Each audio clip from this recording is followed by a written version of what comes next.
you check the children. Show a little match sometimes. Hi, I'm Chucky. Wanna play? Sometimes. That is what You're gonna need a bigger boat. Hey everyone, welcome back to the Horror Show. I'm Cecil Laird. Robert Wolfman. And we are here to review the brand new release, The Last Voyage of the Demeter. And this one I'm excited to talk about. It is a Dracula story. So, Robert, just real quick for everyone, what is Last Voyage of the Demeter based on? So basically, this is the captain's log. Basically the captain's log of what happened from Dracula's voyage from Romania to London.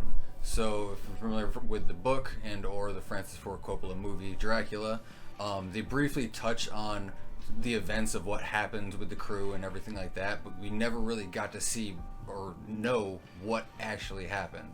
So that was a really cool thing about this movie is they got to expand on the events of what Dracula did to the crew leading up to his arrival in London. So, I mean, that's actually the long and short of the story. Yeah. Long and short of the story. Long and short of the story. So, I mean, that... Well, we'll get a little more in depth when we get to that part, but my overall thoughts were, I was very pleased with this movie. It was directed by Andre Overdahl, and he's done a few movies that I've really liked so far. Troll Hunter, the original Troll Hunter was really good. What else was there? Oh darn, hold on, give me 1 second. So it was, Troll Hunter, Autopsy of Jane Doe, that was another really good one. Yeah. Can't believe we were sleeping on that one. Tunnel Runner, Mortal, Scary Stories. And Scary Stories to Tell in the Dark, right. Yeah. So yeah, he's a very talented director, and I was excited to see what he could do with the story. The trailers that came out for the movie got me pretty, excited for it as well. I love a good creature movie, and this was obviously Bat Dracula based on the trailers and all of the artwork for the movie. So I was excited for it, and I was pleasantly surprised. Well, I wouldn't even say surprised. I had high hopes, and I think it was a very well executed film. Might have been a hair on the long side, but ultimately I was on board the whole way, and I just was excited to see how things played out and why certain things would happen along the way. So yeah, I was very into it. How about you? I had an absolute blast with this damn movie. Again, this is one of those, because I've read the book, I've watched the movie tons of damn times. It's always one of those things of,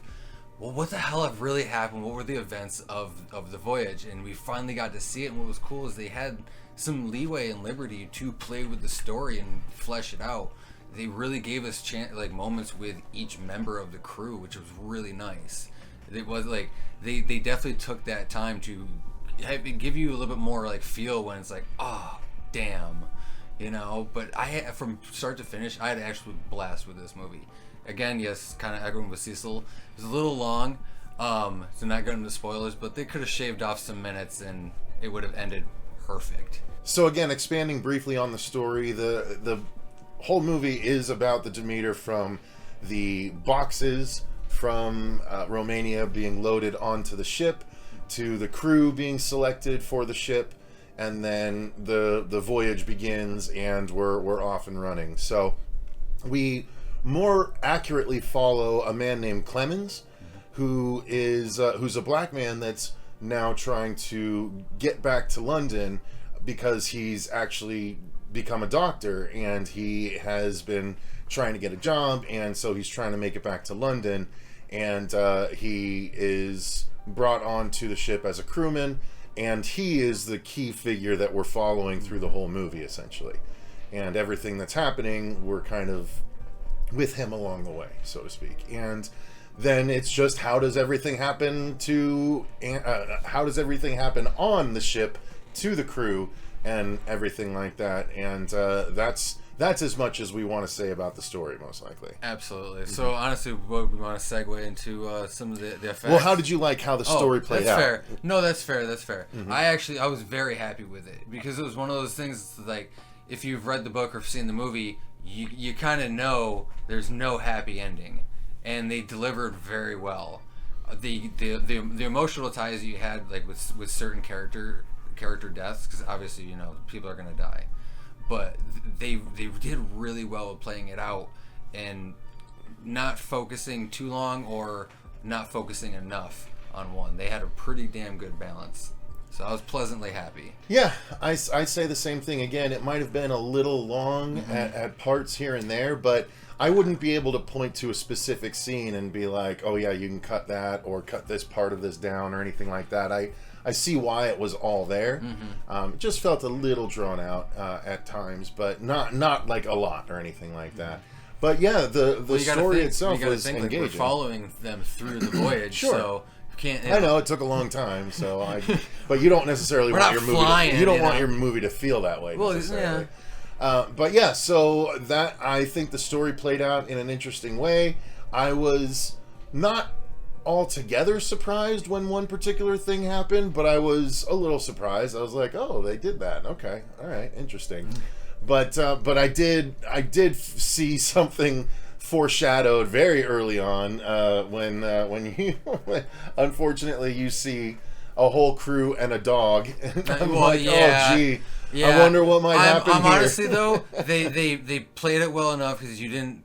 They didn't show it kind of thing, you know. But nonetheless, it's that thing. I was like, oh, puppers. Yeah, you have a bad feeling, and we're not saying they don't subvert expectations, but you know, you kind of get a feeling and stuff. So, all in all, though, the way the story played out was very entertaining, and I gotta say, the Dracula.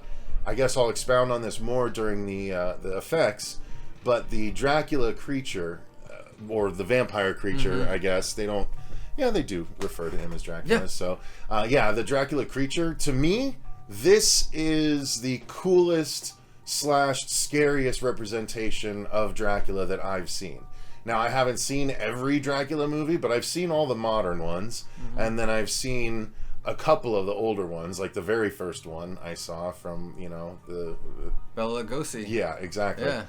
But, Universal Monsters, man. But I've never actually seen the original Nosferatu, but this had a clear Nosferatu leaning, and he was super scary, and I loved how they had him communicate a couple of times, and it wasn't like your hoity-toity Gary Oldman Dracula, which was nice. I dug that. So I was really happy with how that part of it came out specifically. No, honestly, I don't really have much to echo off of that. You pretty much touched on that part. Fair enough. Well, then the rest of the acting, how did you think the rest of the acting they were was? fantastic. Leon Cunningham, also known as Agent Ryan from Dog Soldiers. Yeah, that was him. Oh, yeah. That is him. Yeah. Yeah. He played the captain of this, and he knocked it out of the park. As always, he's a fantastic actor. But I also but again, our lead, Corey Hawkins, who played Clemens, he was fantastic. He was really good. I was definitely pleasantly surprised because again, I'm not familiar with him, so I didn't really have much high standard and everything because I've never seen him in anything else. Yeah, I don't remember if I have. No. I wouldn't be able to call it up necessarily. The supporting but it was really crew, good. the crew. Yeah, the everyone ship, was really good. They played their roles very, very well. Yeah. Absolutely. There was no one that took me out of it at all. Even the young actor, the grandson of Leon Cunningham's character, He was really fantastic. good. Yeah, I thought he was really good. And yeah, the whole cast was very entertaining. They played their parts well. They were very believable, appropriately scared at times. And so, yeah, the acting was great through and through. What I really liked about this movie is that there was clearly a budget. Like a good-sized budget. Oh, yeah. And this movie is... Well, it was a good original idea, too. Well, but this movie is a callback to when they were willing to put money behind, you know, dramatic horror, right? This is of the... I would say it's of the ilk of, like, your Interview with the Vampire kind of thing. Fair, yeah. You know, just because it is a period piece and... but it is a sort of slow burn with flurries of action and stuff like that. So I really like that there's so much that's just slasher nowadays. You know, creature in the dark kind of movie. This was a nice refresher for something a little bit different. Absolutely, and like I love my creature movies. So going back, like when we first saw this trailer doing the reactions, I've been high hoped for this and was not disappointed. Yeah, he was really cool, and the whole thing.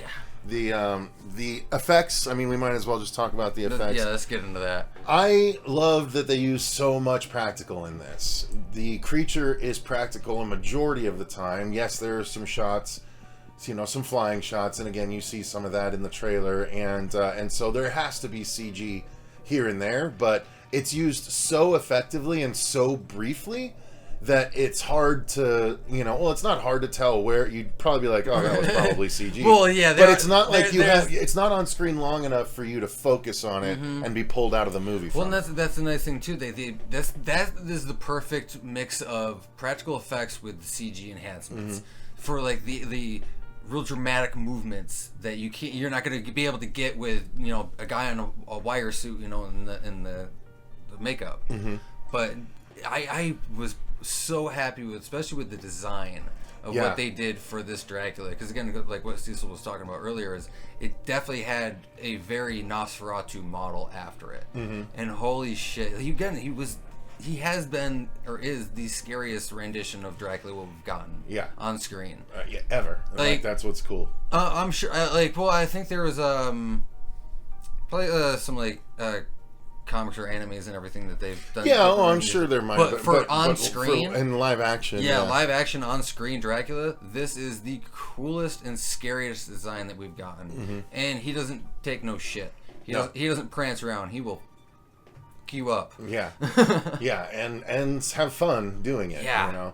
So that part's fun, and shout out to Javier Botet who played Dracula, because he is super talented. He in the past he played Mama in Mama, the spooky mom character, the mom ghost. He was also the Crooked Man in The Conjuring 2.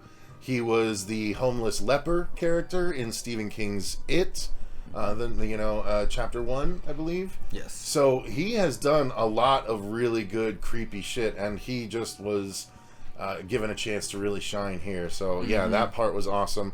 The rest of the effects, even outside of the practical and partially CG Dracula, the ship and how the whole movie was shot and felt so good. Like it felt like it was at sea, but it wasn't overly sickifying, right? Sometimes people making Sea Voyage movies tend to have the camera always moving left and right that can make you literally seasick. They did a really good job of shooting this, and it felt like it was still, happening at sea for the most part. But yeah, the money was spent so well here. The set design, the actual aesthetic of everything, the production design overall was really, really well handled. There was so much to like about this movie. Well, again, they definitely didn't spare any expense on this. They put their money directly where they needed it, and they utilized it so well. Again, going back to how they designed that ship, it was literally a full ship set that they were on. Oh, really? And obviously the outside shots, were CG when they're going through the waves and bullshit like that. Yeah. But no, everything else when they were on deck and even below, that was all solid practical sets. Like they did so good. Well, the ship in the storm, that's all got to be CG, but great. Probably a mix and everything like that. Yeah. Because I'm sure they had the water machines on the sides and shit like that as they but the wide from absolutely, absolutely, yeah, turning on the waves and stuff I don't believe we have any ships that size or like that. You never know in the seas anymore. You never know. It'd be fucking cool though. But yeah, I mean, outside of that, what else is there? It was shot very well. The score in this movie was fantastic. Especially score and sound design. How they utilized the communications. That was kind of a new thing to me. I don't remember seeing that in a movie before. I'm not familiar Where with that. basically they would pound a part of the ship and it would echo through the ship. Maybe that's and they show you that really early on to the point where it's like, okay, clearly that's going to come back. But it when it does and how it does, it's still really entertaining. Well, because it's a communication thing throughout the ship and whatnot. But again, like how it escalates to how it's like how the communication is used. It's so fucking cool, especially how they use it with the jump scares. There were a couple times where maybe it was also too with how loud it was, but it definitely had me jump a couple times. Yeah, there are some jump scares, but it's okay. I mean, you're in the moment at the time when it happens, and so it doesn't feel cheap necessarily. Well, absolutely. Like I was saying too earlier, is like you have that investment with the characters, and you actually give a shit about what happens to him. That was one of my biggest things, like how engaged I was with this movie. But even like obviously we're in the score, but the score, how it played with the dramatic moments and even just the initial starting voyage, it was so happy and joyous, and then it just got so dark and so pleasant. Yeah, it was great, guys. I mean, I don't know. Some people might think it's a little rote. I'll bet there's going to be some of that because it's just, monster picks people off one at a time, which, yes, has been done before and has been done numerous times before. But again, not many ideas are altogether new nowadays, and it's all about the execution. And personally, I think they executed at a very high level. Absolutely. Well, like going back to is like if you're a fan of the book Dracula or even the Francis Ford Coppola movie Dracula, you now get to see what transpired and everything through that voyage. And I honestly, I've been wanting this for years, and I finally got it. And it was fucking awesome. Yeah. So I would definitely recommend you guys to go check this out. And I think it drops August 11th. Yeah, this weekend. Yeah. So yep. So yeah, by the time you see this review, you should be able to go watch it tonight because I think we're gonna put this up tomorrow. I think that's when I believe so. Yes. Embargo is up, but actually I think the embargo is up because I saw some reviews popping up already. So. Was it? Okay. So yeah, guys, go and check this out this weekend. I do think it's worth a trip to the theater. I thought it was really excellent to watch on that level, especially with the theater sound. If you can see it in a Dolby screen, I would recommend doing so because I'll bet that would be really rad. We didn't see one in the Dolby screen, but having watched it now, I'm like tempted to watch it again on the Dolby screen just because, or the Dolby sound system, just because, man, the sound was really cool in this. And so, well, imagine too, like all the other little things you'll be able to pick up from that. Yeah, from the Dolby. Oh yeah, like there's a lot of movies like I'll go back and I'll put headphones on and listen and watch it, and there's so much more, especially even like the score and just background sound that you pick up, and I just enjoy the movie even more. So I feel like this is definitely one of those movies. Yeah, I agree. So there you go, guys. That's going to do it for our thoughts on Last Voyage of the Demeter. We've had some good horror movies this year. So absolutely. Honestly, Hopefully it carries through the rest of the year like FNAF. Let's hope. But honestly, this one was kind of one of those movies that popped up randomly, and I was like, "Oh shit! Well, this looks fucking cool," and I definitely wasn't let down. Yeah. So check it out, guys. And thank you very much for watching. Thank you to all of our patrons for supporting the channel the way that you do. We greatly appreciate each and every one of you. Until next time, though, I've been Cecil Laird. Roll with the Wolfman. And remember, stay scared.